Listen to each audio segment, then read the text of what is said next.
Estás escuchando Milenio 3 por Aluka Nanika. Habiendo llegado al final de mi vida de pobre pecador, con el pelo ya canoso, me dispongo a dejar constancia sobre este pergamino de los hechos asombrosos y terribles que me fue dado presenciar en mi juventud hacia finales del año del Señor de 1327. Que Dios me conceda sabiduría y gracia para ser fiel narrador de los sucesos que tuvieron lugar en una remota abadía en el recóndito norte de Italia. Una abadía cuyo nombre parece ahora más piadoso y prudente omitir. Inolvidable la voz de el viejo monje Axo, haciendo reflexión de su vida en una de las películas que mejor han sabido retratar y relatar lo que ocurría dentro de algunas abadías, monasterios y conventos. Y esta noche tan especial, con tanto cambio climático repentino en los últimos días, esta noche donde apetece resguardarse, nos gustaría proponer un viaje distinto, un viaje diferente. ¿Cuántas historias se han contado o escrito en torno a lo que ocurre dentro de los muros de este tipo de edificaciones religiosas? Crímenes, aparecidos, endemoniados, brujería, libros prohibidos. ¿Todo es ficción? ¿O han pasado cosas reales que merece la pena que todos conozcamos? Yo creo que sí. Por eso esta noche abrimos la puerta de algunos monasterios y conventos, sobre todo en nuestro país, aunque viajaremos por algunos otros lugares. Monasterios y conventos de los que a veces solo quedan las ruinas, olvidadas en mitad de la noche. Ruinas que si nos aproximamos a ellas, veremos cómo relucen de una forma especial, como si la historia que allí se contó, la historia que allí se vivió, siguiese latiendo de alguna forma. Seguro que nuestros amigos que ahora nos escuchan tienen sus lugares favoritos. Hay enclaves que han permanecido completamente olvidados, después de ciertas disputas de orden más o menos político o social. Aquello se abandonó. Y entonces surgieron las tumbas, los pasadizos, incluso los nombres más o menos encriptados, historias unidas a un lugar, historias que da la impresión que al viajero todavía pueden revelarse cuando se aproxima, por ejemplo, el oído a una piedra y da la impresión de que el tiempo va hacia atrás y sonidos como este nos indican que todavía permanecemos en una especie de limbo mágico, en unos siglos oscuros donde tantas cosas pasaron, las cosas que esta noche en Milenio 3 queremos contaros. ¿Cómo suena este Beata Viscera? Ese monje rollizo, blanquecino, envuelto en una trama que de alguna forma nos va a servir como guía, pero no queremos hablar de la película, sino de historias reales. Carmen, buenas noches. Buenas madrugadas, Iker. Un tema que te apasiona, un tema en el que ibas a ser guía también de excepción, miles de historias. Me decías hace bien poco, observando algunos libracos, qué pena no tener más tiempo para adentrarnos en estos lugares y en lo que nos pueden confesar de alguna forma, en el sentido oculto, ¿no? ¿Qué país más privilegiado tenemos para saber un poco más de lo que ocurrió en entornos absolutamente memorables, sobre todo porque eran elegidos nunca al azar?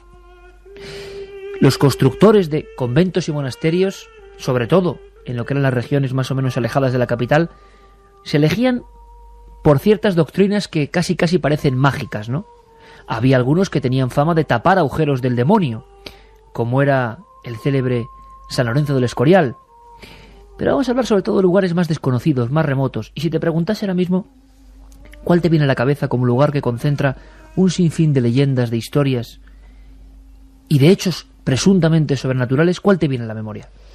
Hay muchísimos, Iker. Yo te decía cuando estábamos preparando el programa, cuando estaba imbuida en todos los libros, en guías de cada provincia, en algunas de las fotografías que repasaba en el archivo de lugares donde hemos estado, que en cada uno de esos sitios hay una historia, una leyenda, una piedra que con un símbolo o con una simple fecha nos puede decir algo, o también una reliquia. ¿En qué monasterio de la antigüedad no había una reliquia si se fundaban sobre todo por ellas? Uno de los que más me llamó la atención cuando lo visitamos en su época fue San Pedro de Arlanza. San Pedro de Arlanza, Si vamos, provincia de Burgos. Efectivamente, está entre Covarrubias y Ortiguela. Además es muy espectacular verlo cuando bajamos por la curva. Hay una curva muy cerrada y justamente después de ella, abajo, vemos cómo se alzan las piedras de San Pedro de Arlanza. Y es que este monasterio tiene toda una leyenda detrás de sí. Se cree porque se cree que antes había otra edificación anterior hacia el año 680 más o menos. Pero de lo que sí se tiene constancia es de su fundación en el año 912 por Fernán González. Al parecer, Fernán González se encontraba cazando jabalís, se encuentra allí con 3 eremitas que estaban orando en las cuevas cercanas que todavía hoy en día se pueden vislumbrar. Porque era una zona de poder, una zona con muchas cuevas donde se retiraban a orar de repente. Muchas personas como arrebatadas por una especie de síndrome místico y se iban precisamente a ese lugar, lo que daría otro mapa de posibilidades de estos sitios, ¿no? No estaban elegidas en un enclave casual, ni mucho menos. No, era la naturaleza, todo lo que había alrededor, el río Arlanza, que está a pocos metros de este monasterio. Y lo que nos encontramos allí es una inmensa construcción. Como decía Fernán González, tuvo experiencias con 3 eremitas que le dieron pues una serie de profecías, le dijeron que iba a ganar una serie de batallas, entonces él en agradecimiento vuelve allí para decirle que efectivamente esas profecías se han cumplido y cuando vuelve uno de ellos ha muerto. En su honor decide hacer ese monasterio, empieza a construirlo y es entonces cuando surgen las leyendas. Bueno, lo primero, decide enterrarse allí junto con su mujer Sancha. Sus restos permanecen allí durante muchísimos siglos. Pero hay toda una historia detrás de estas piedras, Iker. Podemos contemplar, y ahora se está restaurando ese monasterio, esperamos que dentro de muy poquito todo el mundo que quiera pueda ir a verlo, se puede contemplar, por ejemplo, la partida de ajedrez. La partida de ajedrez de un templario con el que decía que era el demonio, una figura negruzca que se dibujaba por las noches allí y mantenían una partida entre el bien y el mal. Pero no solamente eso, sino que las crónicas recogen que además era un recinto donde los endemoniados iban a curarse, donde al parecer pues los monjes que allí habitaban hacían esos exorcismos a los endemoniados que pues durante el Camino de Santiago muchos también pasaban por esas zonas y los que creían tener el demonio dentro del cuerpo acudían a San Pedro de Arlanza para que los sacerdotes lo expulsaran, se lo quitaran. Luego también hay muchísimas reliquias, hay por ejemplo un brazo de San Pedro, un dedo de San Pablo, por lo menos en siglos anteriores, hoy en día ya no se sabe dónde están, incluso el monasterio albergó un lignum crucis. Decían incluso las crónicas, porque hay crónicas de esa época, hay un trozo grande en esta casa de la cruz que padeció el Señor. Dicen que la envió el Papa Juan XI al conde. Está el Lignum Domini engastado en oro. Bueno, sobre ese Lignum Crucis también hay un supuesto milagro. Uno de los sacerdotes no creía que fuera verdaderamente un trozo de la cruz de Cristo y entonces lo que decidió hacer para comprobarlo es tirarlo a las llamas. En ese momento las llamas se apagaron por completo y el Lignum Crucis permaneció completamente intacto. Como vemos, mucha leyenda, mucha historia en torno a este lugar, pero también no todas son buenas. Hay apariciones que mucha gente dice haber vivido en sus propias carnes. Testimonios incluso de personas que hemos conocido que aseguran que en la torre, en la parte más alta, han visto figuras oscuras que se pasean como si fueran monjes de otro tiempo y también damas blancas que parecen arrojarse desde esa gran torre, desde la altura y caer justamente abajo, donde, recordemos, el templario y el diablo juegan una partida de ajedrez. Vamos a pasar a saludar a un buen amigo, a un gran conocedor de la España mágica, con la recomendación de otro buen amigo, Juan Ignacio Cuesta, que nos habla del concepto de monasterios y conventos como enclaves fundamentales en la historia de la España mágica. Bueno, España está repleta de lugares de ese estilo, por una razón muy sencilla. Aquí se sufrió un proceso a finales del siglo XVIII, principios del siglo XIX, que llevó a lo que se llamaron las desamortizaciones, que fue la venta de muchísimos de los bienes y posesiones de la Iglesia a particulares, de alguna manera pues intentando hacer rentable una serie de terrenos que estaban bajo el control eclesial. Eso llevó a la ruina a muchísimos conventos y muchísimos monasterios que a partir de entonces pues han quedado como ruinas por todas partes, y en donde hay muchísimos fenómenos que han sido observados y que realmente han dotado a estos lugares de una aura muy especial. Y además una cara positiva, evidentemente, de energía absolutamente positiva, de lugares para la meditación, para olvidarse del mundo.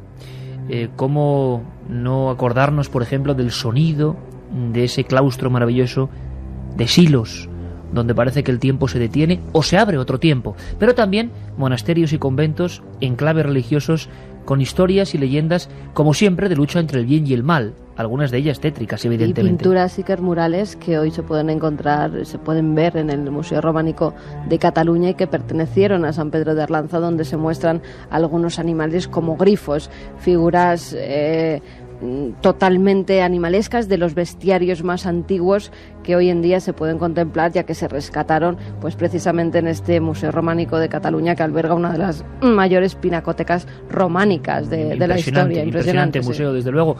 Y no solo eso, Carmen, sino que en las piedras de estos lugares encontramos todo un bestiario y toda una serie de códigos completamente incomprensibles para los ojos del siglo XXI.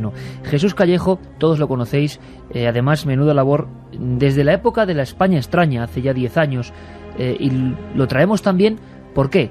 Porque esos 10 años hay que celebrarlos, de un libro clave para la historia, pero un libro que además se retroalimenta ahora con esta editorial Esquilo, que bueno, sacó a la venta esa especie de gran guía o atlas mágico de España y Portugal.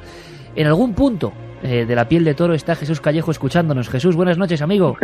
Por aquí estoy, hola Iker, hola Carmen. Efectivamente, en tierras gallegas en este caso me pilláis. En tierras gallegas también llenas de tradición, de ancestro, de misterio. Jesús, simplemente queríamos viajar contigo brevemente a algún monasterio o convento que no tiene por qué ser conocido precisamente, o quizás sea un descubrimiento para estos días, que tenga historias dignas de ser contadas, que tienen que ver con la leyenda y el misterio. Pues sí, mira, he elegido dos lugares, pero que están muy relacionados entre sí, a pesar de que están separados geográficamente. Y son dos lugares donde ocurre una leyenda que solo se da en estos dos enclaves, que es única y genuina en España y también en el resto de Europa. Y me refiero al monasterio de Armenteira y al de Leire. Armenteira está en Pontevedra y el de Leire está en Navarra.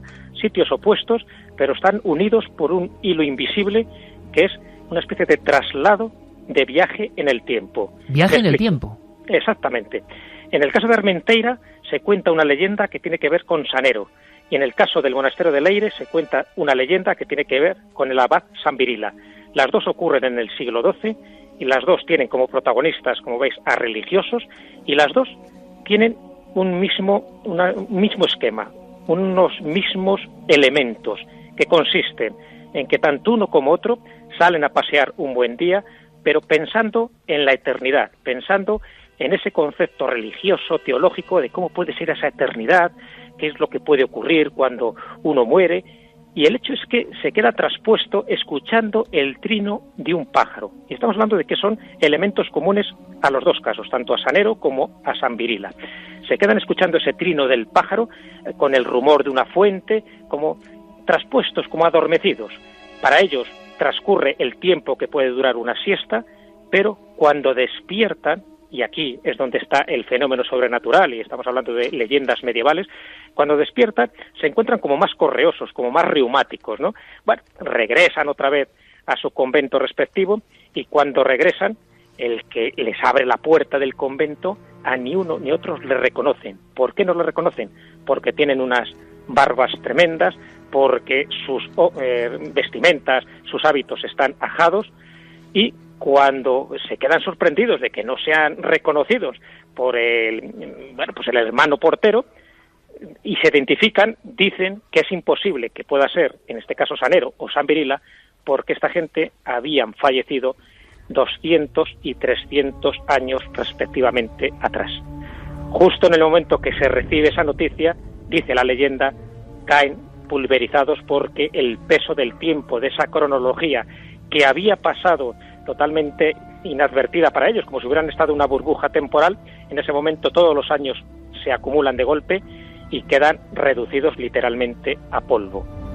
Fijaros qué dos leyendas más curiosas, y que tienen que ver en dos enclaves, en dos lugares, unidos, ya digo, por esa edad media, ¿no?, tan fascinante en cuanto a leyendas de este tipo, y donde nos está hablando que cuando entras en esa especie de espacio temporal indeterminado, indefinido, y justo además escuchando ese trino del pájaro, en ese momento para ellos no transcurre nada de tiempo, unos minutos, pero para el mundo real, para el mundo material, habían pasado esos 200 o 300 años, que es lo que se diferencian las dos leyendas.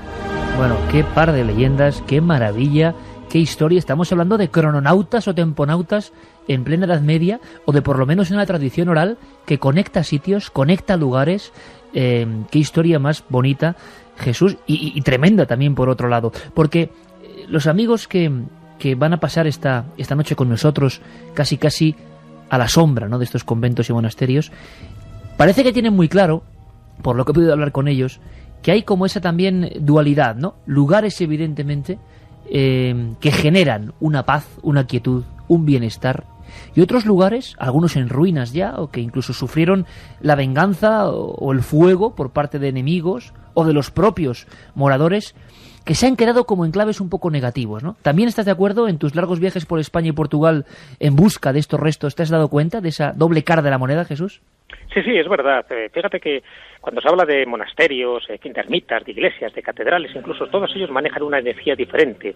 Es erróneo pensar que en todos los sitios tú te encuentras igual, pero no es porque sean lugares negativos o positivos, sino que sencillamente son positivos o negativos en función de nuestro estado de ánimo, incluso si quieres en función de nuestra vibración, de nuestra energía en ese momento. Hay lugares que sirven para recargarnos y hay otros lugares que sirven para todo lo contrario, precisamente para descargarnos de ese estrés, de esa energía acumulada. Y sería bueno observar a veces cuando se entra a uno de estos monasterios los símbolos que hay en sus canecillos, en sus capiteles, en el tímpano, porque ese tipo de elementos nos da una información adicional que evidentemente hay que conocer, es una simbología, y muchas veces nos está transmitiendo el tipo de energía que ahí está depositada, o por lo menos que está canalizada. Y es cierto que muchos lugares que estuvieron activos hace tiempo, por ejemplo, ha habido 3 acontecimientos perniciosos dentro de lo que es esa desgracia religiosa que acarreó a muchísimos conventos, que fue por una parte la desamortización de Mendizábal en 1835, en fin, donde ya sabes que quedaron abandonados muchísimos de ellos, y eso generó, que duda cabe, pues un golpe de gracia para esa magia, ese misterio que muchos albergaban en sus reliquias, en sus imágenes religiosas. La otra fue la invasión napoleónica, donde también hubo expolios de todo cuño, y la última fue en la Guerra Civil. Bueno, esos 3 acontecimientos bélicos en los 2 últimos casos y administrativo en el primero, todos esos supusieron una descarga en cuanto a su valor mágico, en cuanto a la riqueza patrimonial religiosa y en muchos casos de reliquias que albergaban estos templos. Al quedar desprotegidos de todo, es decir, cuando quedaron expoliados y quedaron incluso deshechos en algunos casos por las secuelas de la guerra, qué duda cabe que el poder activo que tenían pues fue disminuyendo, y eso es lo que hace que cuando entras en sus ruinas, cuando entras en esos monasterios destartalados, te das cuenta de que algo le falta el alma de ese lugar, y ese alma en algunos casos fue arrancado a la fuerza. Qué gran cronista, qué gran labor, qué gran contador de la España ancestral y mágica, y qué orgullo y alegría tenerlo siempre con nosotros para aunque sea en esta píldora, de repente, ponernos de repente también a girar la manecilla del reloj 6, 7 siglos y encontrarnos con historias maravillosas que parecen contadas pues por los autores de ciencia ficción de los siglos XX o XXI y que se contaban ya en aquella época remota. Qué buena idea, además, con los trabajos que has hecho, Jesús, caminar por estos lugares, porque seguro nos van a proporcionar sensaciones distintas y diferentes. Te mandamos un fortísimo abrazo y suerte en tu ruta, compañero. Muy bien. Otro abrazo muy fuerte también para vosotros y suerte con el programa. Siento ver que uno de vuestros hermanos se ha reunido con Dios recientemente.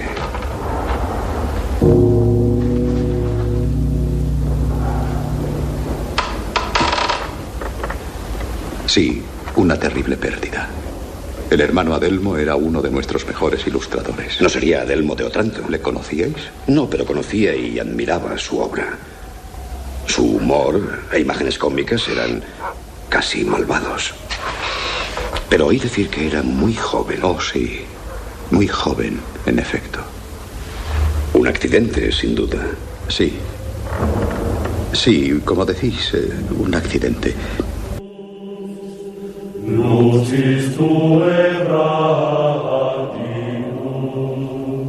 Muchos secretos, muchas leyendas, muchas historias, muchas apariciones.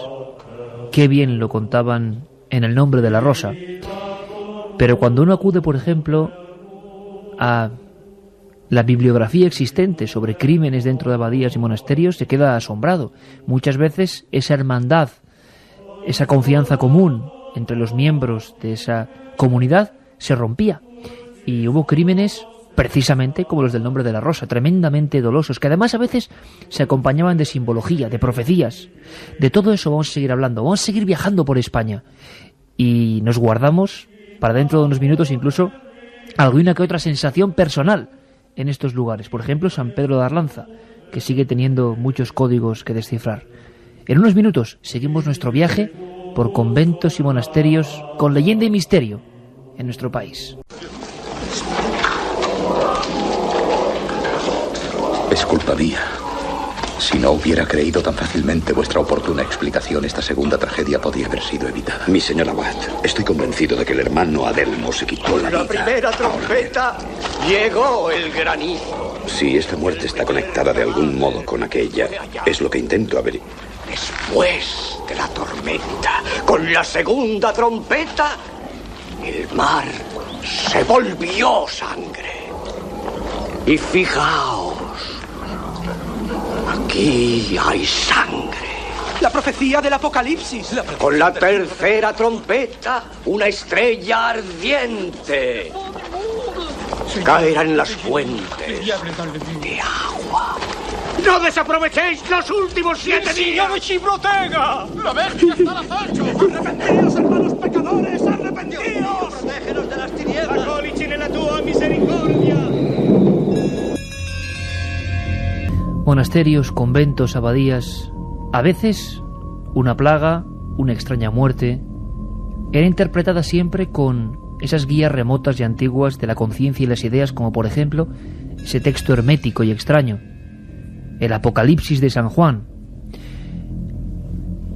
Parece que todo tenía unas coordenadas y unas claves, y cualquier infausto acontecimiento se convertía en la presencia próxima del demonio. Y muchos monjes, muchos hermanos, creían realmente que el demonio, su figura negruzca, merodeaba por aquellos lugares que habitualmente estaban apartados de los núcleos más importantes. Y hay que imaginarse cómo podían sonar estas historias en aquel ambiente, con aquellas bibliotecas cerradas, muchas veces conteniendo libros que no se podían leer, en esos lugares donde se trabajaba duro y durante mucho tiempo además en ellos reinaba el silencio sepulcral, a veces cortado en un tajo por historias y acontecimientos extraños como los que vamos a contar. Estamos haciendo un viaje esta noche con Carmen, que tiene una documentación tremenda encima de la mesa, con Carlos Largo y con nuestro compañero Carlos Ródenas, con estas músicas que, como no podían ser de otra forma, nos recuerdan al eterno nombre de la rosa. Qué mejor música, qué mejor sintonía, Carmen, para adentrarnos, por ejemplo, en un lugar que estoy seguro que no es muy conocido para el gran público y que guarda un sinfín de historias, en este caso sí, un poco apocalípticas y terroríficas. Vamos a Jaén. Vamos a Jaén, pero si quieres antes, como Jesús hablaba de lugares, por ejemplo, uno de ellos estaba en Galicia, te comento una pequeña anécdota que une la tradición antiquísima con la actualidad. Es un convento que se encuentra en Santiago de Compostela, el convento de Belvis. Allí, además de haber una fuente milagrosa, bueno, pues se veneraba a un santo, a San Pedro Mártir, y justamente ante esa figura llevaban allí a los endemoniados, a los que creían que tenían el meigallo dentro del cuerpo. Pues bien, después de tantos siglos, el que es párroco hoy en día del convento de Belvis es el exorcista oficial de Santiago de Compostela, tal y como publicaban las noticias. Se llama José María García.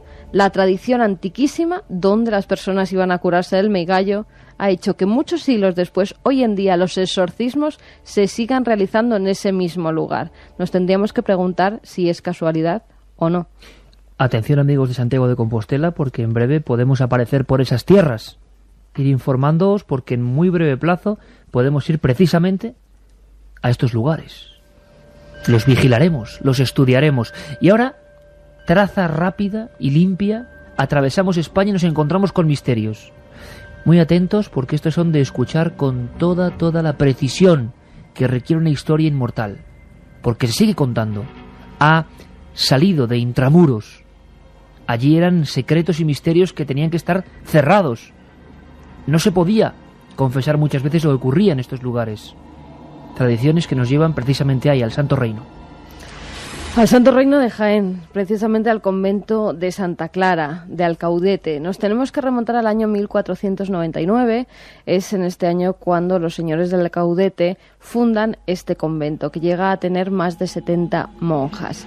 Pero la tradición cuenta que las monjas estaban muy obsesionadas con la muerte. En aquella época también era más normal de lo que es hoy en día, y ellas dentro del convento morían mucho más jóvenes.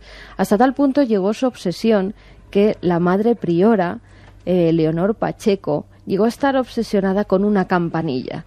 Decía que escuchaba una campanilla como si estuviera fabricada en barro, con ese sonido ronco. Y cuando la escuchaba esa campanilla, una de las monjas que había en su convento moría. No pasó una ni dos veces, sino más de 10. Y entonces ya la tradición se convirtió en verdadero pánico. En cuanto se escuchaba ese sonido, las monjas se ponían todos a rezar porque no sabían cuál iba a ser la siguiente. El sonido de una campanilla, que es un clásico en las historias fúnebres españolas, como anunciador.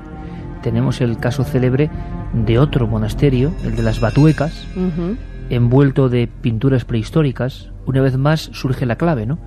Estos lugares estaban en cualquier lugar o eran perfectamente elegidos. Un detalle, cuentan que Felipe II, pues adoctrinó, o mejor que adoctrinó, siguió los pasos de una serie de iniciados que sabían muy bien, y tras extrañas pruebas, según recogen las crónicas de la construcción del monasterio, y que se pueden leer directamente en el monasterio del Escorial, hicieron todo tipo de extraños experimentos en un lugar para decir: aquí. Podemos pensar, ¿un lugar para la conexión con lo divino? ¿Se elegía de cualquier forma? No. Había algo. Cuando vamos a las Batuecas, nos encontramos primero un entorno absolutamente maravilloso, agreste, salvaje, tan salvaje que, como bien contaba en su época, ni más ni menos que el duque de Alba, creían que habían descubierto una etnia distinta, una zona de España completamente desconocida y perdida entre esos riscos, lo que luego daría origen a la leyenda negra de las Urdes. Se contaba la historia del duque y sus cazadores, que se adentran tras unos jabalís, tantas veces, ¿no?, los cazadores como protagonistas de encontrar algo en la montaña, y pasan dos picachos que habitualmente la leyenda había reducido a frontera infranqueable. No se pasaban. Pasan además entre las nubes bajas que suelen condensarse en ese lugar, y están ya sin saberlo en el Valle de las Batuecas. Era tal la soledad, era tal la sensación de un lugar fuera del mundo, que hasta hoy la frase estar en las Batuecas se repite como estar en Babia, precisamente, como estar onnubilado y fuera del mundo. Lo que contaban las crónicas era que se habían encontrado con hombres y mujeres ni vistos ni oídos de lengua, que vestían con pieles y creían ser únicos en la tierra. Fue la polémica crónica del encuentro con otra etnia, de alguna forma, exagerado, difundido de forma demasiado grotesca, pero que originó la fama no solo de la región, sino de ese pequeño monasterio de las Batuecas, ensartado justo en mitad de un lugar agreste que visitó el rey Alfonso XIII, lleno de petróglifos y de marcas de habitantes antiquísimos que habían sacralizado ese lugar, ese y no otro. Historias de banastros voladores, de luces de fuego y sobre todo conectando con ese lugar maravilloso que es la alberca, presidiendo toda esa zona, la historia de las mozas de ánimas. La moza de ánimas tenía un curioso oficio: ir vagando por las calles cuando todo el mundo estaba ya recogido, caía la noche, empezaba la era y la zona de los peligros al llegar la oscuridad, y ella salía con una campanilla. Hay que imaginarse vivir en esos tiempos en la alberca o en la zona de las Batuecas y oír debajo de tu soportal la campanilla pasando. Y cuenta la historia, en ese mismo lugar maravilloso donde incluso hay calaveras empotradas como viejas leyendas en algunas paredes, y aún siguen allí, que una noche la moza de ánimas no quiso salir y la campanilla rondaba sola, sin moza alguna. La gente pensaba que esto eran historias antiguas, hasta que Buñuel, ni más ni menos, recuperó con una terrible imagen y cerró así la película Tierra sin pan, 1932, prohibido en España por la crudeza de las imágenes de una tierra tan pobre, y el último fragmento de esa película, Carmen, era una terrible anciana abriéndose paso entre la oscuridad de la alberca, y en los subtítulos ponía: no hay nada que más despierte que estar siempre pensando en la muerte. Rezad un Ave María por el alma de X. No ponía el nombre, pero nos da la muestra de cómo en aquella época y hasta años bien recientes la presencia constante de la guadaña generaba también muchos fantasmas y espectros. Más cosas de este lugar. Pues fíjate, ya pasados los años, en 1664, justamente al lado está el convento de la Encarnación. Era un convento que pertenecía a los carmelitas descalzos, y estos se dieron cuenta que en el convento de Santa Clara, sobre la capilla mayor, aparecían todas las noches una serie de luminarias.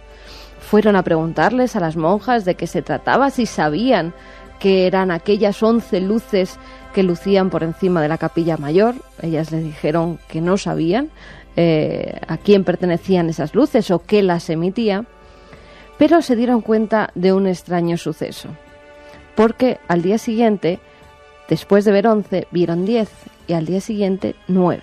Entonces vieron que algo extraño pasaba. ¿Qué podía suceder? Los monjes acudieron de nuevo al convento, preguntaron a la Madre Superiora, y le dijo que no, que ellos no habían hecho nada, que no, esas luces, que no sabían de dónde provenían. Hasta que se dieron cuenta que en esos 3 últimos días habían muerto 3 monjas. 3 luces habían desaparecido, 3 monjas habían muerto. De nuevo, otra vez las luminarias, siempre en relación con la muerte. Pero ahí no queda la cosa. Sor María de las Cárdenas era una de las religiosas que mejor cantaba, la que se ocupaba sobre todo del coro, de preparar a las demás religiosas para hacer esas oraciones cantando. En una de las fechas en las que se encontraba en el coro de la iglesia, se quedó un poco traspuesta y tuvo una visión. Primero empezó a oír una especie de música angelical, un canto que parecía provenir del cielo, según ella dice posteriormente a la Madre Superiora. Pero cuando se despierta ve que hay una extraña fila de monjas que están todas con el hábito de cuando estaban muertas, cuando las embalsamaban. Se presentan todas en el coro delante de ella y recogen las crónicas que dice una de esas figuras que se sale de la fila como si una extraña santa compañía se hubiera aparecido precisamente dentro del convento de Santa Clara. Le dice: dile a Sor Catalina de Rivera que no le quedan más de 3 años de vida. Pues Iker, la profecía se cumplió. Sor Catalina a los 3 años, tal y como había dicho esa difunta monja que se apareció a Sor María de Cárdenas, a los 3 años justamente murió. Y es que hay toda una serie de monasterios y conventos, lugares muy precisos. Algunos de ellos, repito, solo quedan las ruinas, pero tienen algo. Se han quedado fuera de los caminos, fuera de las carreteras más transitadas, pero siguen siendo como una pila energética. De alguna forma, todo el poder sagrado, todo el rezo, todo el miedo, parece que no se acaba de desvanecer del todo. Nuestro caminante también de la España mágica, Juan Ignacio Cuesta, nos habla de estos lugares que podríamos determinar como negativos. Uno de los quizá principales es el famoso monasterio de San Juan del Duero, que está en Soria. Entre otras cosas porque viene precedido por una leyenda de Gustavo Adolfo Bécquer que sitúa allí espíritus malignos que actúan o tratan de ahuyentar a las personas que se acercan allí cuando ha caído la noche. Tiene algunas leyendas, es un sitio bellísimo, pero tiene algunas leyendas asociadas que no le hacen un lugar recomendable precisamente después de la caída del sol. Pero no es el único, ni mucho menos. Hay otros monasterios perdidos, como el monasterio de Sopetrán, también en la provincia de Guadalajara. O también podíamos incluso ver las ruinas de viejos lugares como el monasterio templario de Corullón, la ría de Vicedo, en Galicia. En fin, son lugares en general que tienen una aura negativa, una aura magnética negativa que influye poderosamente en la gente. Se producen en ellos fenómenos, como podemos presumir de alguna manera, psicofónicos, avistamientos de extrañas luces, de extrañas manchas. En fin, hay una fenomenología muy variada asociada a todo este tipo de lugares. Fenomenología tan especial que ha provocado incluso toda una corriente cinematográfica. Hoy estamos haciendo un homenaje a esa película, El nombre de la rosa, a esos investigadores, el monje auténticamente convertido en detective y su joven ayudante que recuerda años después aquellas andanzas por una abadía del crimen. Y también, hay que decirlo, en España hubo películas que tocaban de alguna forma este material sensible. Todas las películas, vamos a decirlo así, casi el pack de filmaciones de Raimundo de Osorio, de los templarios sin ojos, esas calaveras con monturas que parecían regresar a la vida y que causaron mucho impacto a final de los 60 y principios de los 70 en España, utilizaban o estaban rodados los exteriores e interiores en algunos monasterios abandonados como Monfero, en lugares que daban algo a la filmación. No era lo mismo, desde luego, utilizar atrezo o utilizar decorados que, como decía el propio director, impregnarse un poco de lo que palpitaba en aquellas piedras, en aquel musgo, en aquellos pasadizos, porque constantemente se descubren nuevos pasadizos. Recientemente en Burgos, por ejemplo, se han descubierto pasadizos que no saben a dónde van, que conectan diferentes edificios religiosos. Aquí llegamos a una de las grandes leyendas, repetida hasta la saciedad y, hay que decir, pocas veces probada. Si tenemos una leyenda importante, Carmen, en el ámbito de conventos y monasterios, qué duda cabe que está la de los pasadizos que se interconectan. Lo que pasa es que, claro, como en el caso de Burgos y otros tantos, vemos que es verdad, que hay pasadizos a veces como un mapa subterráneo de origen desconocido y de terminal incierto, pero la leyenda, tantas veces contada como verdadera en España, aseguraba lo siguiente: unos jóvenes, el caso sería este, unos jóvenes están en el campo tranquilamente, por ejemplo, jugando al fútbol, haciendo cualquier cosa, van a por la pelota y en un accidente uno de ellos con la rodilla cae en tierra, se da cuenta que la tierra parece removida y cede, empiezan a escarbar y ven una especie de plancha que se puede levantar todavía. Era la salida de una especie de gran galería. Esa galería se adentraba en las entrañas del terreno y conectaba, por ejemplo, el monasterio más cercano con el convento de las monjas. Bajan los estudiosos repentinos, ¿no?, y espontáneos de este fenómeno, que se lo han encontrado, bajan con una especie de candiles o linternas, según sea el tiempo de la leyenda, y se encuentran con que en mitad de la oscuridad, mejor dicho, no ven, sino que sienten, perciben por el sonido que en aquella especie de gruta algo crepita en sus pies. Son huesos. Los miran muy atentamente y se dan cuenta que son huesos de fetos, huesos de niños que no han nacido, o que si han nacido lo único que han visto es esa oscuridad y la muerte, y que están ahí. Historia, drama y desde luego testimonio de relaciones incestuosas entre religiosos bajo tierra.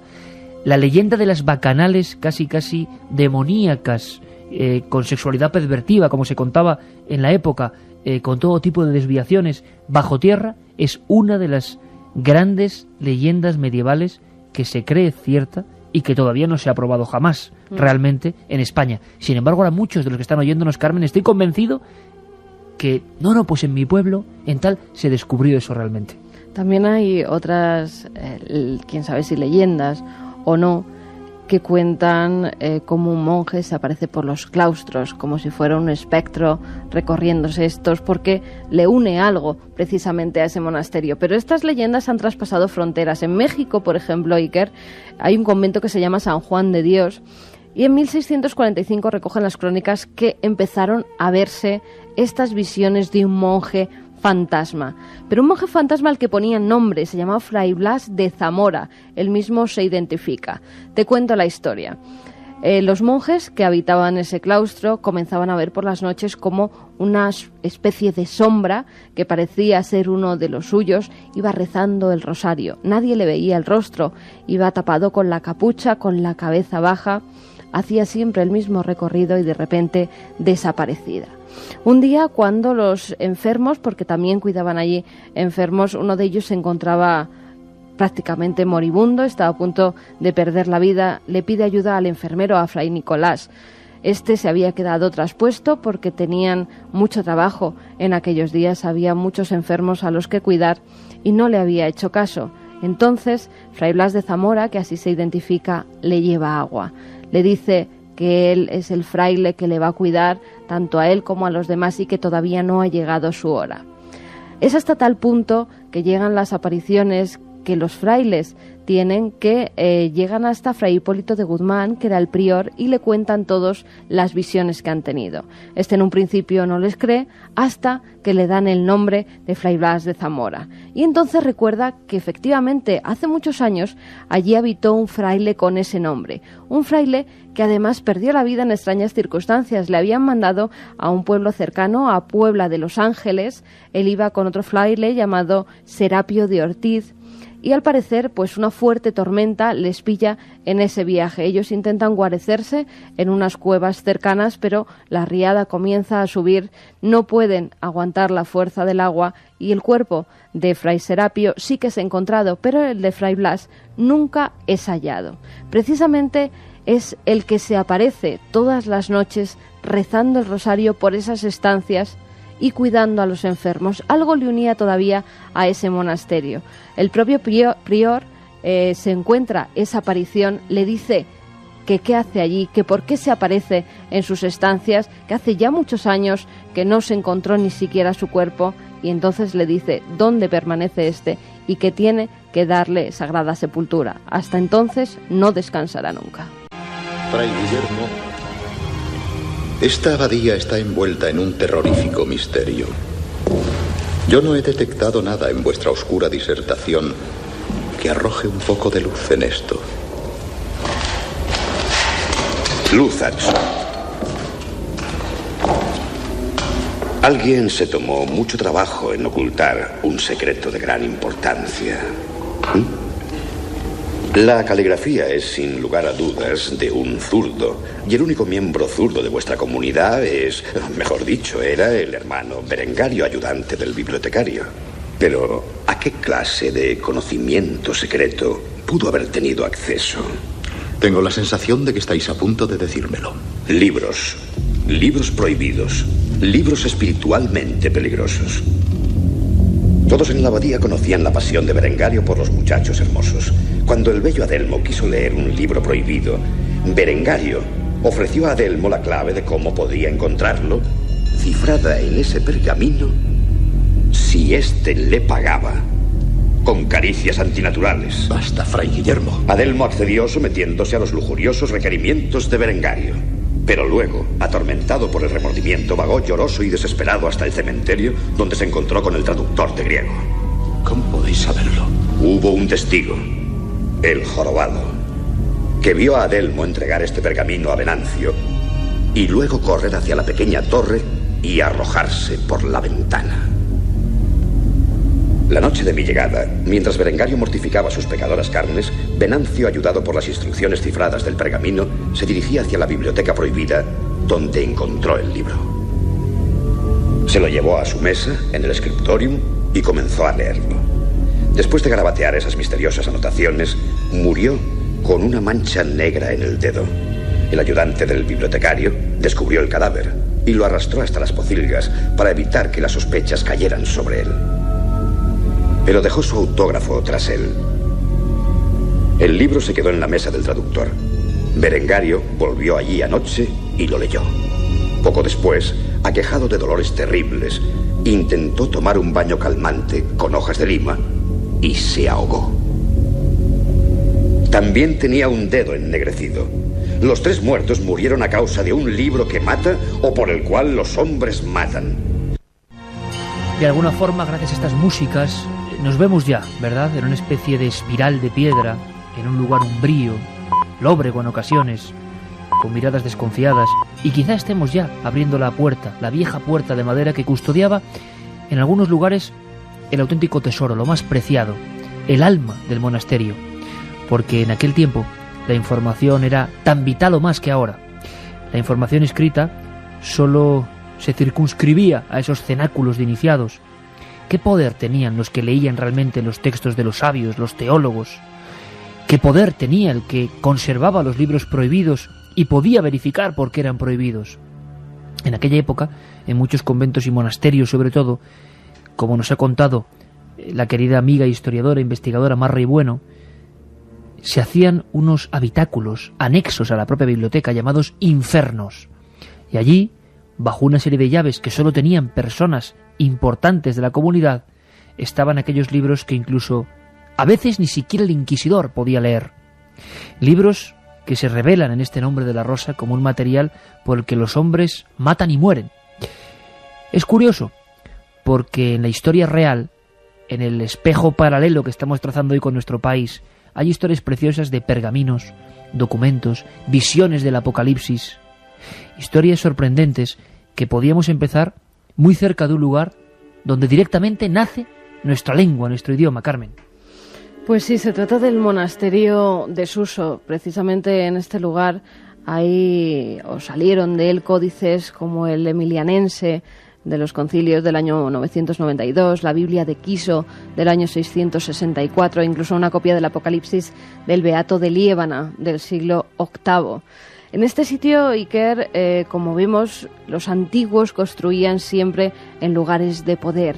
Fíjate, ha pasado por varias etapas el monasterio de Suso. La primera de ellas, que sería hacia el siglo V y VI, sería la de los eremitas. Estaban en cuevas y allí se juntaban para orar, para estar muy en contacto con la divinidad, al igual que con la naturaleza. Habría una segunda etapa cenobítica, visigoda, de los siglos VI y VII, donde los monjes se reunían alrededor del cenobio, hacían algunas ceremonias comunales. Después estaría la tercera etapa, que sería un monasterio mozárabe hacia el siglo X, y una cuarta etapa que sería la época románica, los siglos XI y XII. Bien, en este monasterio, que se encuentra pues muy cerquita de San Millán de la Cogolla, en La Rioja. Una zona preciosa, además. Sí, además tiene mucho que ver San Millán, porque precisamente es en este lugar donde empiezan a hacerse célebres los milagros del santo. Recordemos que San Millán se dice que nace en el año 473, que enseguida tiene un sueño donde un ángel le llama y le dice que tiene que llevar una vida de penitencia y de oración. Se traslada a una de estas cuevas y está como eremita. Allí conoce a otro maestro, a otro monje que se encontraba, también un ermitaño que se encontraba rezando, se llamaba Félix o Felices, como le llamaban. Y su fama comienza a extenderse. Decía que hacía muchísimos milagros, allí acudían muchos peregrinos, muchos devotos, incluso hoy en día se pueden ver en una de las cuevas que quedan en honor a él, precisamente en el monasterio de Suso, algunos de esos milagros grabados, como la resucitación de una niña, que al entrar en contacto con los huesos del santo, pues resucitó. Bueno, pues allí comienza a construirse después lo que sería la cuna de la lengua. San Millán de la Cogolla estaba justamente al lado, pero lo que son los libros tanto como tenemos ahí bíblicos, pero también se dice que incluso el vascuence, el vasco, comienza en este lugar. Las primeras referencias que hay escritas se han encontrado en el Scriptorium, que era el lugar donde esos monjes pues hacían sus copias, hacían sus libros. Además, Iker es un lugar mágico porque todavía esa iglesia hace que se abra a 3 cuevas diferentes donde se conservaban los restos del santo que fueron posteriormente trasladados, pero también donde vivió una niña, Santa Oria, una niña que con 9 años entró dentro de esa cueva y no salió nunca más viva de allí. ¿Con 9 años? Con 9 años. Precisamente vivió emparedada, tenía 9 años. Los padres iban a verla, la veían por una pequeña rejita que aún quedan todavía algunas, mira, incluso fotografías, si miramos por internet podemos ver incluso fotografías de esas pequeñas cuevas donde vivían emparedados, encerrados para estar más cerca de la divinidad. Apenas comían un poco de pan, las hostias consagradas se las daban a través de la reja, y cuando muere su padre, la madre decide también entrar dentro de ese monasterio para estar más cerca de su pequeña. Una de las noches dice que su marido se le aparece y le revela que su hija está a punto de morir, que vayan inmediatamente a la cueva porque lo está pasando muy mal. Tiran una pared y efectivamente la pequeña estaba a punto de morir. Lo último que oyen la madre y el abad que la acompaña es sufrimiento. Después, Iker, empiezan los milagros en torno a la pequeña, que al final de los tiempos, pues es nombrada santa, Santa Oria. Otro nombre para la historia de nuestras edificaciones religiosas con algo más. Es curioso porque en toda esa época además se practica ese emparedamiento en vida, que es uno de los fenómenos más tenebrosos y poco estudiados del cristianismo. Personas que optaban por recluirse en espacios cada vez más reducidos, hacer una especie de penitencia o de casi ayuno místico e ir poco a poco perdiendo la vida sin salir de esos pequeños habitáculos. Algunos de ellos eran auténticamente huecos en las paredes. Y hay muchas historias de místicos emparedados vivos. Tengo delante de mí una copia de una de las páginas de ese maravilloso Beato de Liébana. El año es aproximadamente el 798 y un monje del monasterio de Santo Toribio de Liébana, en Cantabria, lo ejecuta con una precisión, una belleza y un colorido tal que será considerado una auténtica joya de toda la Alta Edad Media. Imágenes de esos jinetes del Apocalipsis, imágenes de esos ángeles con las trompetas, imágenes de la bestia de las cabezas, las diademas, los cuernos, imágenes del Cordero de Dios y su batalla, imágenes de la boca que habla con espada de fuego, imágenes terribles, iconográficas, que si ahora todavía sorprenden y atemorizan, si se escuchan bien, imaginaos, siglo VIII, un monje en la soledad de su celda, viendo de alguna forma eso, siéndole revelado por la imaginación, o vaya usted a saber por qué, esas escenas tremendas que son el Apocalipsis. La propia palabra dice revelación, esas mismas viñetas del tiempo que vio San Juan en Patmos hacia el año 98. 700 años justos después, un monje lo expresa en color, en formas, de una forma, además hay que decirlo redundando, absolutamente no igualada por ningún otro beato. Una joya de nuestro arte que nace precisamente en ese ambiente, en un lugar especial y distinto. Pero hay que decir que también hay lugares que no tienen este concepto tan negativo. Hay que dejarlo claro. No queremos ni mucho menos decir que estos lugares reflejan miedo, pavor. Sí que suceden algunas cosas aparentemente extrañas, pero nosotros al revés. Lo que queremos, siempre apoyando el concepto de viajero de la España mágica, es ir, descubrirlos, sentirlos. Y por eso Juan Ignacio Cuesta nos habla también de esa otra cara necesaria. Lugares donde, por ejemplo, artistas en ciernes, como este hombre que hizo el Beato de Liébana, encuentran un caldo de cultivo. Hay unas experiencias bonitas, incluso luego me contarás, Carmen, modernas, de personas que fueran no recluidas, pero sí invitadas a monasterios y que variaron radicalmente su forma de pensar. Y quien ha estado, por ejemplo, ante la paz y la quietud de Silos, se da cuenta de que todo eso es una enorme máquina para trascender. Y una máquina que desde luego no parece negativa, sino que nos abre nuestras corrientes de pensamiento. Al contrario, están perfectamente diseñados para estar más en contacto con la divinidad que con el mal. Todo está al milímetro programado, hasta el agua de la fuente, y el que sonido. tiene una cadencia, su sonido, distinta a cualquier otra de cualquier otro lugar, Iker. Si nos paramos a escuchar en algunos de esos lugares, y por ejemplo en Silos lo hemos hecho, ese agua hace que entres en un estado de calma, de paz. Pero como en ningún otro lugar, ¿eh? Uh-huh. O pocos lugares hemos conocido así. Pues eso no es casualidad. Eso estaba perfectamente programado para que fuera así, para dar esa calma, esa paz que se tiene que tener en estos lugares sagrados. Bueno, pues también queremos saber algo más de esos lugares que ayuden y potencian nuestra paz. Y entre ellos el principal, sin duda, es el monasterio de Bonaval, que está en la provincia de Guadalajara, en la localidad de Rutiendas. Este fue un convento del Cister que funcionó aproximadamente desde el siglo XII hasta justo la desamortización de Mendizábal, y del que tenemos sospechas suficientes de que fue un monasterio donde los caballeros templarios de la época de las cruzadas iban a realizar sus capítulos. Poquito a poquito fue perdiendo fuerza hasta que quedó como hospital para monjes enfermos. Y allí entre sus paredes se aprecia algo muy curioso, y es un fenómeno muy positivo, y es que llena a la gente de paz, como si los espíritus que se han quedado de alguna manera asociados a aquellas piedras velen por la tranquilidad y las buenas sensaciones de quienes lo visitan. Quizá por eso se le llama el monasterio de Bonaval, el monasterio del Buen Valle. Es un lugar muy especial de sentido positivo. ¡Culpable es esta bruja que ha seducido a un monje y que ha practicado sus ritos diabólicos en este lugar sagrado! Culpable es Salvatore, que ha confesado su herético pasado y fue cogido en flagrante delito con la bruja. Culpable es Remigio da Varagine, quien además de no arrepentirse de sus anteriores herejías, fue cogido intentando huir tras matar a Severino el herbolario. ¡Eso es mentira! Yo no maté al herbolario ni a nadie de esta abadía. Solicito, por tanto, que confirméis mi sentencia, mi señor abad.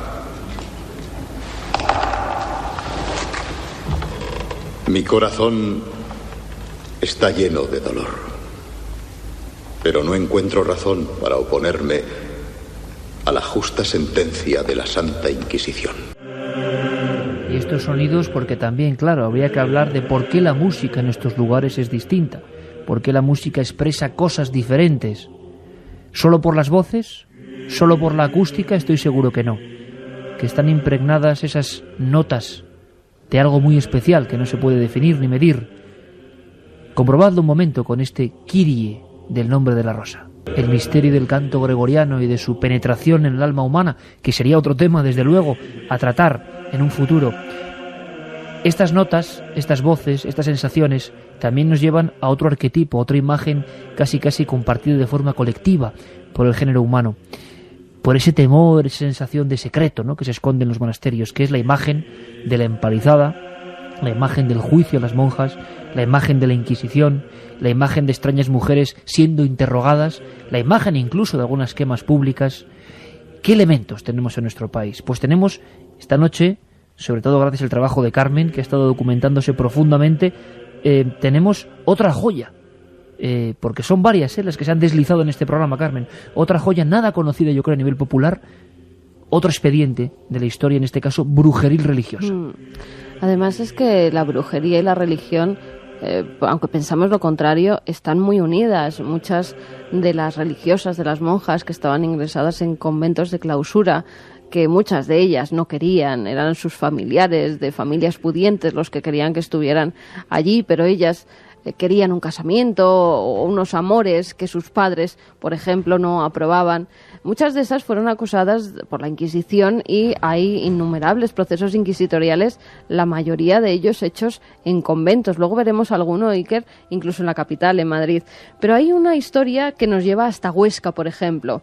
Hay un monasterio, el de Santa María in Foris, donde su torre, en otra época, en siglos pasados, estaba lleno de brujas que estaban siendo investigadas por la Inquisición. A todas se las encarcelaba allí hasta que el juicio se hiciera público.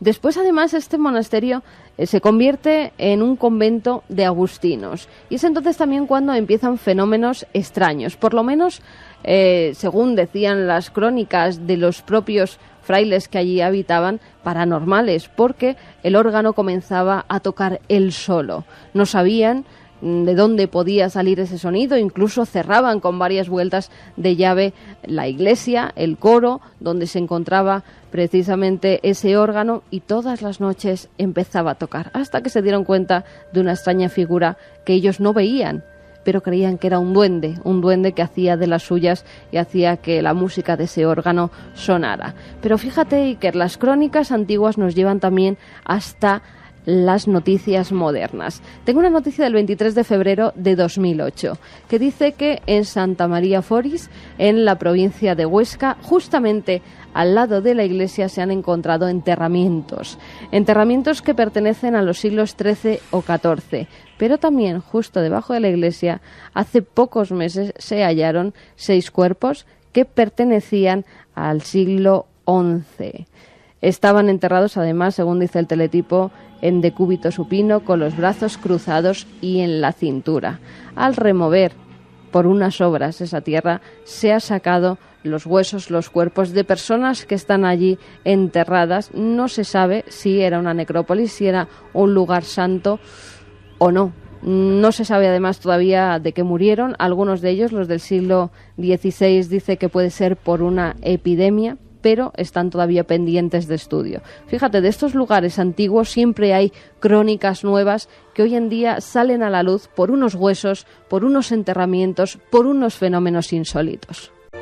Con lo cual podemos decir que todo es un bucle, que hay una conexión permanente y que en muchas ocasiones la muerte, la extracción arqueológica incluso de restos, puede darnos futuras sorpresas. También anotamos en nuestro cuaderno de campo que en Huesca hubo un monasterio, este de Santa María en Foris, que tenía una torre que estaba repleta de personas acusadas por brujería. Recientemente nuestro compañero Pablo Villarrubia viajó al Valle de Plan, a algunos lugares donde 22 brujas en tiempos no tan lejanos fueron también ejecutadas, pero sobre todo no por la Inquisición, que es lo interesante, sino por los tribunales populares. Que esto de tribunal popular a veces da un poco de miedo, porque era el propio pueblo a la brava acusando a alguien porque pues precisamente se les consideraba culpables de haber arruinado tal cosecha, de un animal muerto en extrañas circunstancias, y fueron 22 las brujas recientemente acusadas. Pero hablando de brujas y profecías, hay tratados, sí que tremendos de brujería, en los que si al vecino, por ejemplo, se le morían los animales, o si había una tormenta que acababa con la cosecha de determinada persona del pueblo, y uno acusaba a una persona que ya tenía fama de bruja, pues directamente se le ejecutaba si había más de 1 o 2 testimonios. Vamos a escuchar ahora a un psiquiatra de reconocido prestigio, el director de psiquiatría del área del Gregorio Marañón de Madrid, autor de muchísimos libros, de una trilogía que marcó una época, que es Historia de la locura en España, que es Enrique González Duro. Él dedicó un volumen monográfico, un cuadro tremendo, con un retrato de una monja, de Velázquez, ni más ni menos, en la portada, y decía Demonios en el convento. Y aquí Carmen, que ha hecho su trilogía, que es otra trilogía también, Misterios de la Iglesia, La Sábana Santa y Demonios, la Iglesia y sus demonios, pues puede hablar con propiedad, ambos van a hacerlo, de un acontecimiento sorprendente, porque no se produce en un entorno rural alejado, donde se puede pensar que las creencias modifican el entorno y lo convierten en una especie de orgía, ¿no?, o de paranoia satánica. O quizá fue así, fue en la corte, en la villa y corte. Todo comenzó, como nos cuenta Enrique González Duro, el psiquiatra, con unas profecías. Y hemos visto esta noche que el término profecía, sobre todo en el lado negativo, está siempre sobrevolando estos lugares. Le escuchamos. Bueno, hay dos partes. Los hechos que no se escondieron, sino que se proclamaron, que fue una serie de profecías. Es decir, las monjas, especialmente la superiora, que curiosamente había sido la prometida del segundo del conde duque de Loigares, y que ni este hombre se casó ni ella tampoco, se dedicaron en cuerpo y alma a hacer este convento con afanes reformistas y redentoristas. Y entonces lo que se surgió de nuevo, surgió aparentemente al exterior, era una serie de profecías que hacían supuestamente porque Dios se los comunicaba. Esto es lo que aparecía, y lo cual le producía, como esa profecía era muy favorable al conde duque de Olivares, pues tuvieron la protección del conde duque de Olivares durante mucho tiempo. Hasta que, curiosamente, fueron denunciadas por un segundo capellán del convento, que era un hombre resentido y tal, denunció a la Inquisición lo que estaba realmente pasando allí. Y es que eran una historia de una posesión colectiva por los demonios, en la que participaban prácticamente la mayoría de todas las monjas. Había unas 30 monjas, se calcula que fueron 26, 27 monjas las que resultaron endemoniadas. Entonces, esto es cuando se produce el escándalo, la detención, la intervención de la Inquisición y, curiosamente, la decadencia del conde duque de Olivares.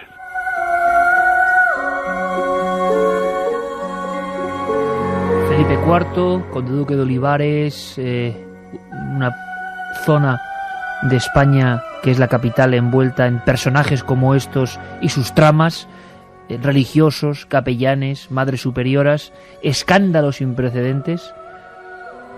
Era el ambiente de un monasterio muy especial, muy estricto, ¿no? Donde casi se llegaba a la tortura mental de muchas de esas reclusas, de alguna forma, o de monjitas que estaban allí y que se creen de repente poseídas por el demonio y que lanzan profecías. Desde luego, vaya pintura, ¿eh? Bueno, nos tenemos que remontar al año de su fundación, a 1623, en la calle San Roque de Madrid, justamente en pleno centro hoy en día. Estamos muy cerca. De la ciudad, estamos muy cerquita, sí. Y hay que ver cómo se llega a realizar este convento. Todas las monjas que había en él pertenecían a familias pudientes. La priora era doña Teresa Valle de la Cerda y Alvarado. Estaba prometida con Jerónimo de Villanueva, que era uno de los segundos del conde duque de Olivares, y decide un día, después de leer la regla de San Benito, que le da un hermano suyo que era sacerdote, pues decide convertir su vida a la oración, decide fundar un convento, ser monja, y su novio en aquel momento la apoya, incluso le da unas tierras para construir allí el convento. A raíz de eso empieza toda una serie de hechos, de sucesos que, como bien decía el psiquiatra, pues empiezan con esas dotes adivinatorias. El conde duque de Olivares iba a menudo incluso con su esposa allí para ver en un principio si podían tener hijos, si iban a tener descendencia. También le consultaba sobre todo las batallas que iba a librar, si las iba a ganar o no las iba a ganar, si las debía hacer o no las debía hacer. Por ejemplo, si debían socorrer la plaza de Maastricht, a lo que la monja, por ejemplo, dice que no sería atacada por los holandeses. Bueno, en muchas de ellas acertaba por casualidad y en otras no daba ninguna, pero decía siempre que eran profecías divinas, que así le había dicho la divinidad y que la que se equivocaba no era ella, sino la divinidad. De ahí pasan luego, Iker, a los sucesos por los que es conocido el convento de San Plácido. Las posesiones. A esas supuestas posesiones demoníacas de las que son víctimas la mayoría de las monjas que se encontraban ingresadas en este convento. Y es que parece, Carmen, que la llegada de un nuevo capellán más apuesto provoca de alguna forma la erotización de todo el convento, siempre según la hipótesis psiquiátrica de Enrique González Duro. ¿Nos lo cuenta? Entonces, la introducción del capellán en la clausura de las monjas, era el único hombre, era un hombre que erotizó enormemente a las monjas. Y como aquella erotización no pasó a mayores, pues lo que creaba un estado de excitación y tensión muy contagioso. Entonces empezó a decir que estaba poseída por el demonio, un poco para justificar las vivencias que ella tenía, ¿no?, de tipo erótico. Aquello se contagió y la superiora tomó carta del asunto a favor de que efectivamente de que aquello era verdad.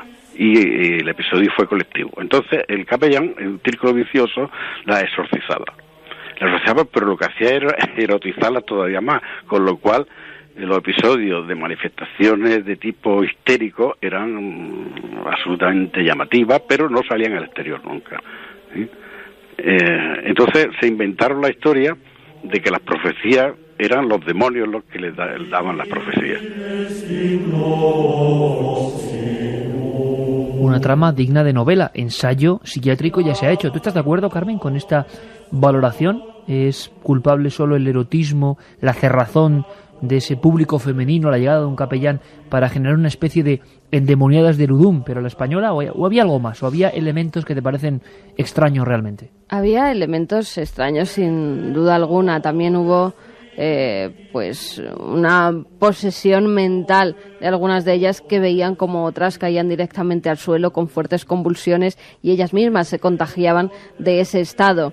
Pero sí que hubo cosas verdaderamente extrañas, porque no se sabe, porque comienzan no solamente porque llegue un nuevo párroco, tenían además pues contacto con el exterior, con gente de la clase alta muy pudiente que iba a verlas. Incluso se dice que el rey Felipe IV acudía en ocasiones a visitar a alguna de ellas, que era de las más agraciadas físicamente, por decirlo de algún modo, y que quería mantener relaciones con ella. Lo que está claro es que Felipe IV y los conventos con misterio, lo digo por la monja de Ágreda también, eran una constante en aquella época. Sí, es que en aquella época era muy normal consultar a esas personas que al parecer estaban más en contacto con la divinidad, y los reyes acudían a ellas para ver, incluso pues muchas de las batallas se libraron gracias a ellas, o no se libraron también gracias a ellas, porque decían lo que tenían que hacer y lo que no tenían que hacer, les dirigían de alguna forma. Pero en este caso yo creo que empezaron a contagiarse unas a otras, que sí hubo un caso primigenio de una posesión demoníaca, y que luego las demás, pues envueltas en ese halo en el que además los exorcismos eran tremendos, según las crónicas que se fueron relatando y que quedan manuscritos de aquella época, que contaban cómo esas convulsiones hacían que en muchas ocasiones algunas de las monjas fueran arrastradas directamente por la habitación, que otras empezaran a hablar lenguas que nunca habían conocido, lenguas extrañas, por ejemplo, que eso pues hoy en día todavía no podemos ver si es una cosa del cerebro o si verdaderamente nos encontramos ante xenoglosia, ante algo extraño. Yo creo que sí hubo algo más, pero también es cierto que muchas de las personas que estaban allí, de las monjas, eran personas muy jóvenes, eran doncellas de aquella época, y muchas se vieron envueltas en un halo de misterio por las que también se las tenía cierta curiosidad hacia ellas, y las altas damas de la nobleza, Iker, iban a visitarlas precisamente para ver los estados en los que caían. Sorprendente historia, sin duda alguna, entre la psiquiatría y la posesión diabólica. Podemos reducir todo esto a sensaciones, evidentemente, personales, y recordaremos siempre, como imagen que nos viene a la memoria, una visita a San Pedro de Arlanza, el primer lugar del que hablábamos, esa torre donde aparecían las figuras oscuras y sobre todo la Dama Blanca, y he de admitir, aquí personalmente lo digo, ¿por qué no?, que yo por lo menos, me decía Sebastián Vázquez, que venía con nosotros, que nos sentiríamos muy extraños subiendo por esa torre de escalera en espiral, de caracol, y es verdad que yo por lo menos me sentí francamente extraño. Sugestión, quizás sea eso. Podíamos acabar, Carmen, este viaje, y podíamos acabar con ambos Carlos Ródenas y Carlos Largo, con este homenaje al nombre de la rosa y con ese viejo monje, Atso, que muchos años después recuerda vivencias, recuerda muertes ocurridas en un viejo convento, recuerda libros malditos e incluso recuerda, ¿por qué no?, algún viejo amor de juventud en esas paredes intramuros. En el fondo, el cóctel, el misterio, el arquetipo de todo lo que pasa en estos lugares sagrados que esta noche, expurgando documentos de nuestra biblioteca, hemos querido conocer y vivir y sentir y viajar con todos vosotros. Nos despedimos con él, con esa voz inimitable e inmejorable de la reflexión del anciano protagonista del Nombre de la Rosa. Jamás me arrepentí de mi decisión, pues aprendí de mi maestro muchas cosas sabias, buenas y verdaderas. Cuando al fin nos separamos, me regaló sus anteojos. Yo aún era joven, dijo, pero algún día me serían útiles. Y de hecho, ahora los llevo sobre mi nariz mientras escribo estas líneas. Después me dio un fuerte abrazo, como un padre, y se despidió de mí. Nunca más volví a verle, y no sé lo que fue de él, pero ruego siempre a Dios que haya acogido su alma y le haya perdonado las pequeñas vanidades que su orgullo intelectual le llevó a cometer. Sin embargo, ahora que soy un hombre muy viejo, debo confesar que de todos los rostros del pasado que se me aparecen, aquel que veo con más claridad es el de la muchacha con la que nunca he dejado de soñar a lo largo de todos estos años. Ella fue el único amor terrenal de mi vida, aunque jamás supe ni sabré su nombre.